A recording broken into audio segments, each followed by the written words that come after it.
It's emerged that Parliament's Joint Standing Committee on Intelligence has now released its annual report. It appears to be very critical of our intelligence structures and the State Security Agency. The report says there are many instances where people were clearly doing the wrong thing. At one point, the agency was arranging sniper training for people who did not belong to the agency. There was another scheme to provide people with fake security clearance documents. You'll know, of course, how the agency also just failed to predict or stop the violence in KwaZulu-Natal and Gauteng 2 months ago. David Afrika is Executive Director of the African Centre for Security and Intelligence Praxis. David, good afternoon to you. It's a long report, but it really seems to show there are still major problems in our intelligence agencies. Hi, good afternoon, Stephen. We've had a number of reports, and we had the high-level review panel. We've had a lot of testimony at the State Capture Commission. We've had previously, over the last 15 years, a number of commissions and reports into the South African intelligence community, and so many of these problems seem to repeat themselves. And the question one then asks is, what really are the causes of these problems? Because they also span across administrations, so it can't just be pinned onto one administration or presidency. And I think that the good thing, obviously, is that the committee has sort of put out into the open a number of these problems. All of them really that's been ventilated in the public space already. But the fact that the committee has done it is a good sign. The question is, what are we going to do about it? Because having the transparency is important, but it is not sufficient to ensure that we actually have an effective and capable and accountable intelligence community. It really goes back to, at the very least, probably 2005, and I'm talking about Billy Masetle, who was chair of what was then the National Intelligence Agency. He was in charge of it. He had a falling out with then President Thabo Mbeki, and at issue was whether Masetle supported Mbeki or then future President Jacob Zuma at Polokwane. In some ways, it seems that we just haven't recovered from that situation.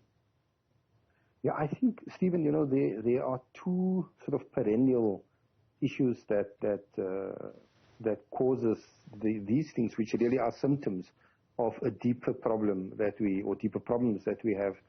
The one is the factional politicization of the South African national security domain. So we've seen it play out, before, during Polokwane, throughout the Zuma administration, and it continues really to be reflected in the way that, for example, testimony was given at the Zondo Commission. So that's the one problem. It is the party political factionalization of intelligence. The other is the fact that for a long time now we have not developed a contextually appropriate and a dynamic national security strategy. And in the absence of a strategy, what one finds is that people are doing whatever they want to do and whatever they can get away with. So sometimes even well-intentioned, training people in this or that might not be aligned to the actual needs of the service and the country. But in the absence of strategy, these are the kinds of wayward activities that one would find. And I would suggest that these twin problems, the one of strategy and the purpose really of the intelligence institutions, particularly the SSA on the one hand, and the factional politicization of the agency, that these are the two issues really that we should be looking at.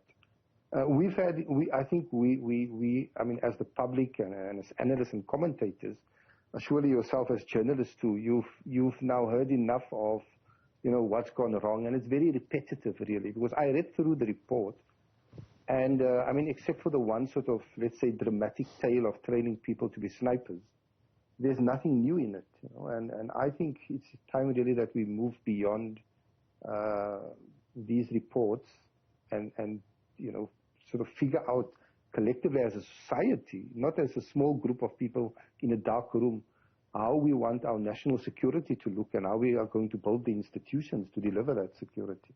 It's very interesting when you talk about an absence of strategy. I mean, what that really means is that if there's no sort of goal in mind, people, as you say, can do what they want. I haven't heard someone put it in quite the same way that you have before, so simply.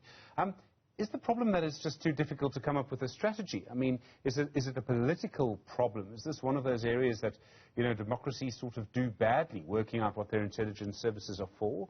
Or is there a particularly South African dynamic to it which has led to all of this? No, Stephen, I don't think it's inherent in the fact that one is a democracy. You know, other democracies and non-democracies have strategies. Many of our neighbors, you know, countries on the continent have it. We don't have it. But on the other hand, it's not a particularly South African malaise. And the reason I say this is because in South Africa there's a very strong tradition of developing political strategy. I mean, the ANC and the liberation movement as a whole in the 70s and 80s developed some of the most innovative strategic concepts, you know, and learning from all over the world. I mean, from the continent, obviously, from the experience at home, from places like Vietnam and so on. So the history of strategic innovation in South Africa is very strong. I think that the one problem is that we have relegated the realm of thinking, which is really where strategy lies, to a secondary importance. You know? It is an intensely political task. I mean, the officers in the agency are not the people to really develop strategy. They are there to implement it. And so the political work of developing strategy has to be done at the political level, you know, by ministers and the presidency, now that the agency is being located there. You know, but because it is so intensely political, and it's because we are talking about a national security strategy, you cannot do it without the involvement of the people. And so, you know, and we've been talking about it. How do you develop a strategy that's contextually relevant, but that draws upon the views of the society? Because that strategy, in order to be successful, has to be embedded amongst the people of the country, the citizens. It's not impossible. I mean, I don't know. I think, you know, the question of why we haven't developed it is a question best left to the political leadership. Mm-hmm.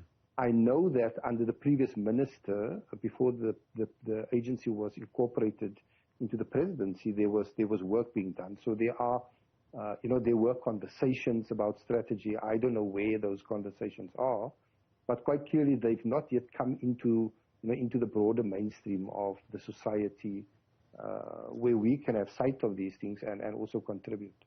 David Africa, thank you, Executive Director of the African Centre for Security and Intelligence Praxis. I really do appreciate the time.